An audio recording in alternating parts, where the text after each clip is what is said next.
She's frantic. I think she knows more than what she is saying. I said the same thing. I was like, for all we know, she smoked his ass. Alyssa Blackburn called 911, reporting that her boyfriend had been shot. At first, she told the operator she didn't know who had made the call. Moments later, she admitted that she herself had contacted 911. Deputies from the Escambia County Sheriff's Office arrived at the Medford Avenue residence. Outside, she held the leash of her small dog, insisting she had only stepped out for a walk and had not summoned help. Inside, a living room camera captured her movements without her knowledge. Before the deputies entered, she had guided Jacob Colville and Lawrence Bonner, confirming the victim was home. She moved through the living room and hallway, checking the rooms, observing, making sure the path was clear. The victim was hiding in a closet. Colville and Bonner entered and fired multiple rounds using 3 different guns, a method intended to mislead anyone who arrived. Alyssa remained present, giving no physical aid with the weapons, but facilitating the attack through confirmation and instructions. When deputies spoke with her, her statements contradicted each other. She insisted she had just arrived home, yet she also claimed she had already gone inside to check the rooms. She repeatedly said she had not called 911, then admitted that she had. She claimed to have walked her dog to remain calm, but she also insisted she had been unaware of any threat inside.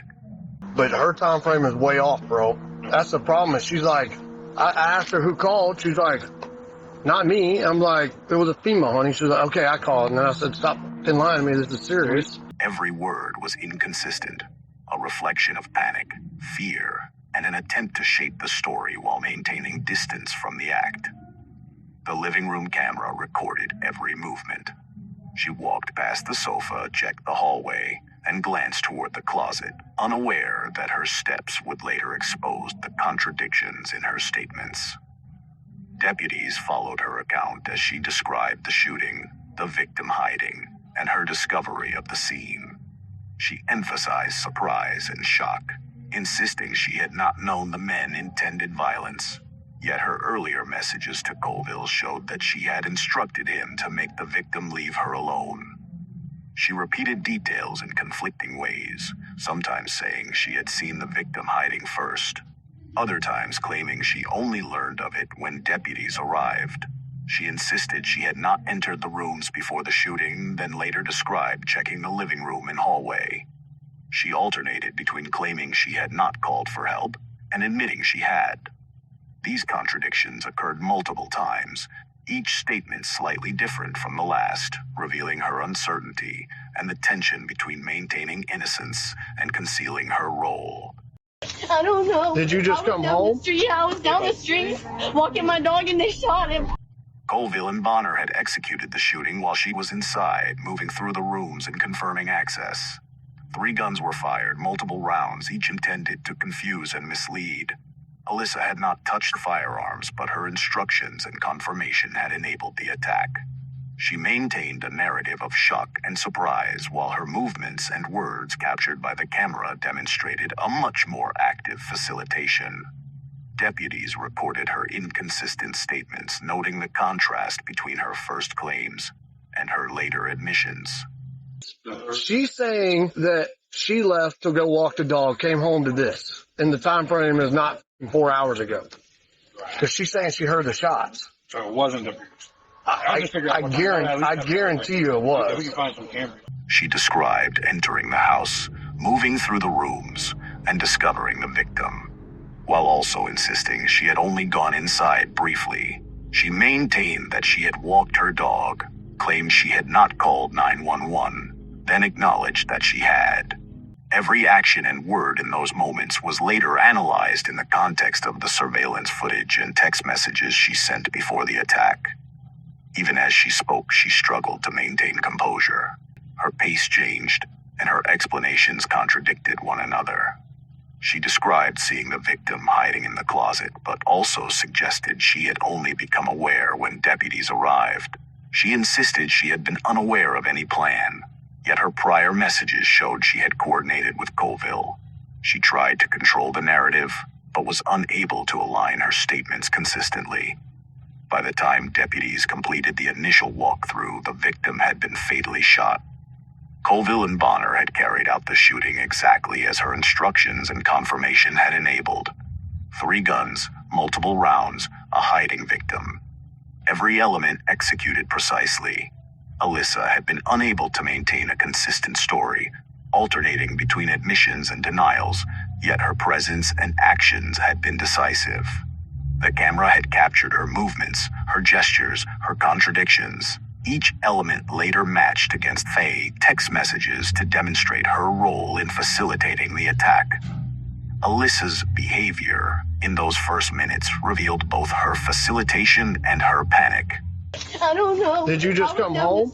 I was down the street walking my dog and they shot him. The 911 call, the inconsistent statements, the walk with the dog, and the movement through the house all combined to show a person attempting to hide involvement while enabling the crime. She had not pulled the trigger, but her decisions and instructions directly led to the shooting. Every step, every glance, every contradictory word showed her lack of composure, her contrasting statements about the 911 call, and her nervous contradictions. After deputies secured the scene, Alyssa remained outside with her dog. She repeated that she had only gone for a walk, insisting again that she had not called 911. Her statements shifted repeatedly, sometimes claiming ignorance of events, at other times admitting she had made the call herself. Officers took note of every word, every pause, and the way she shifted between versions. Inside the house, deputies began documenting the living room, hallway, and all rooms she had passed through. The camera in the living room captured her movements from the moment she entered until the deputies arrived.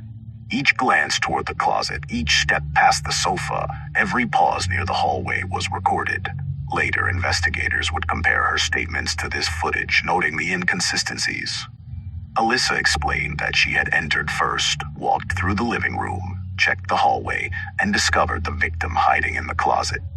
She insisted she had no knowledge of any planned attack and had not anticipated violence. Yet prior text messages sent to Jacob Colville indicated she had instructed him to make her boyfriend leave her alone. The messages demonstrated awareness and intent. She told deputies that she had gone outside to walk her dog to clear her head. She insisted she had not been aware of the camera in the living room, claiming she did not realize her movements had been recorded. She repeated that she had not called 911, then quickly admitted that she had, claiming it was instinctual. The contradictions occurred multiple times, each repetition slightly different from the last, revealing uncertainty and panic. The deputies began interviewing her about the sequence of events inside the home.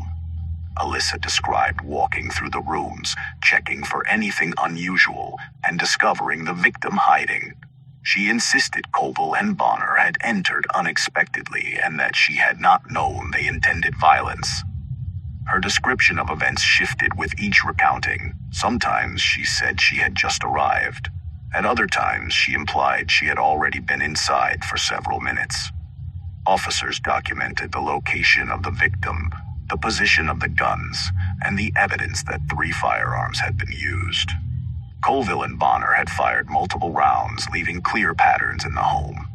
Alyssa's role was indirect but decisive. She confirmed the victim was present, ensured access to the rooms, and had coordinated through messages with Colville. While deputies worked inside, Alyssa continued outside with the dog. She repeated her earlier claims, alternating between denials and admissions about the 911 call. She insisted she had not intended any harm and had been surprised by the events. Each repetition, however, introduced contradictions, reinforcing the discrepancy between her statements and the recorded footage. The living room camera footage captured her stepping past the sofa, checking the hallway, and pausing near the closet. Deputies did not initially focus on the inconsistencies, but the footage preserved every gesture. Alyssa had not realized that her body language, her movements, and shifting statements would later reveal her awareness of the victim's location and her facilitation of the shooting. Minutes later, the text messages were discovered on her phone. They showed instructions to Colville, asking him to make the victim leave her alone, sent just minutes before the shooting. Another message to a friend confirmed that Colville intended to carry out the attack. These messages directly contradicted her repeated claims of surprise and ignorance. Every word, timestamped and preserved, demonstrated her knowledge and involvement. Alyssa was confronted with her statements, and her contradictions became more apparent. She had claimed not to call 911, then admitted she had. She had claimed ignorance, then admitted she had confirmed the victim's location. She had described being outside walking her dog, then admitted she had gone inside before the shooting. The pattern of contradiction revealed panic and awareness, a struggle to maintain the appearance of innocence while concealing involvement. Her role in the shooting was further clarified when deputies analyzed the 3 guns used. Each weapon had been fired to create confusion about the identity of the shooter. Colville had carried out the primary attack. Bonner had assisted. Alyssa had not fired any weapon, but her facilitation, confirming the victim's presence, guiding access, and sending instructions, made the attack possible.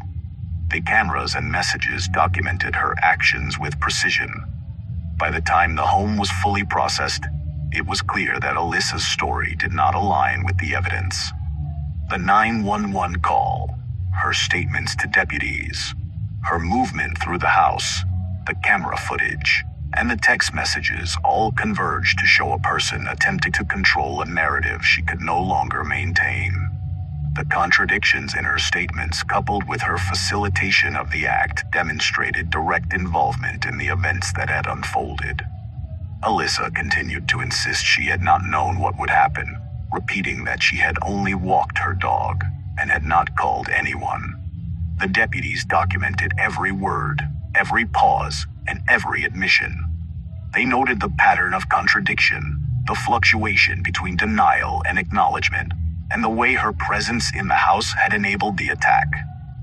By the end of the initial investigation at the scene, it was evident that her calm facade had fractured under questioning. The 911 call, the dog-walking lie, her inconsistent admissions, and the camera footage all combined to show that she had knowingly facilitated the murder. Alyssa Blackburn's story had begun to unravel, captured in every movement and every word she spoke to law enforcement that day. After securing the scene and documenting the living room camera footage, deputies moved to formally take Alyssa Blackburn into custody. She did not resist, but her statements continued to conflict. Every gesture recorded on the living room camera became a reference point for investigators. Deputies escorted her to the patrol vehicle. At the station, officers began a detailed review of the living room camera footage. The video showed her walking past the sofa, checking the hallway, and pausing near the closet, confirming the victim's presence. Her movements indicated that she had guided access for Colville and Bonner. Each frame reinforced what the messages already suggested. She had not physically fired the guns, but she had enabled the attack. By the time charges were filed, it was evident that her attempts to distance herself from the shooting had failed. Her actions before and during the attack, the contradictory statements, and the preserved communications provided a clear picture of her facilitation. She had not pulled the trigger, but her deliberate steps ensured that the shooting occurred. Every movement, message, and admission would later become central in court. The camera and text messages had preserved her role, showing that she had coordinated and confirmed the events. Her attempts to control the story failed, leaving the evidence to speak for itself. Every contradiction, every admission, and every movement would later factor into her conviction, demonstrating that while she did not fire the weapons, she had enabled the attack that killed her boyfriend. If you found this breakdown compelling, make sure to like this video and subscribe for more in-depth examinations of real cases like this one.